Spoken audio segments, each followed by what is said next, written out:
بسم اللہ الرحمن الرحیم۔ چوتھا باب صحابہ اکرام رضی اللہ عنہ مجمعین کے تقوی کے بیان میں۔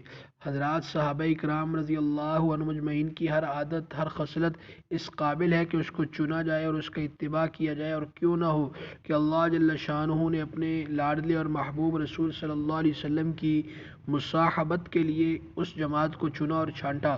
حضور اقدس صلی اللہ علیہ وسلم کا ارشاد ہے کہ میں بنی آدم کے بہترین قرن اور زمانہ میں بھیجا گیا، اس لیے ہر اعتبار سے یہ زمانہ خیر کا تھا، اور زمانہ کے بہترین آدمی حضور صلی اللہ علیہ وسلم کی صحبت میں رکھے گئے۔ حضور صلی اللہ علیہ وسلم کی ایک جنازہ سے واپسی اور ایک عورت کی دعوت۔ حضور اقدس صلی اللہ علیہ وسلم ایک جنازہ سے واپس تشریف لا رہے تھے کہ ایک عورت کا پیام کھانے کی درخواست لے کر پہنچا۔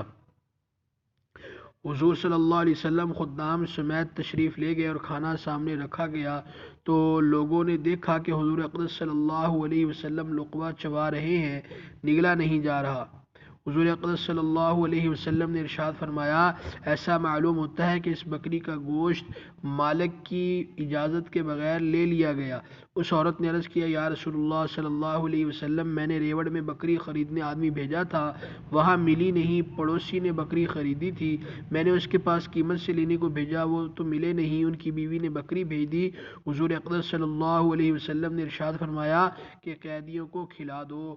فائدہ میں شیخ الحدیث رحمۃ اللہ علیہ لکھتے ہیں، حضور اقدس صلی اللہ علیہ وسلم کی علو شان کے مقابلے میں ایک مشتبہ چیز کا گلے میں اٹک جانا کوئی ایسی اہم بات نہیں کہ حضور اقدس صلی اللہ علیہ وسلم کے ادنا غلاموں کو بھی اس قسم کے واقعات پیش آ جاتے ہیں۔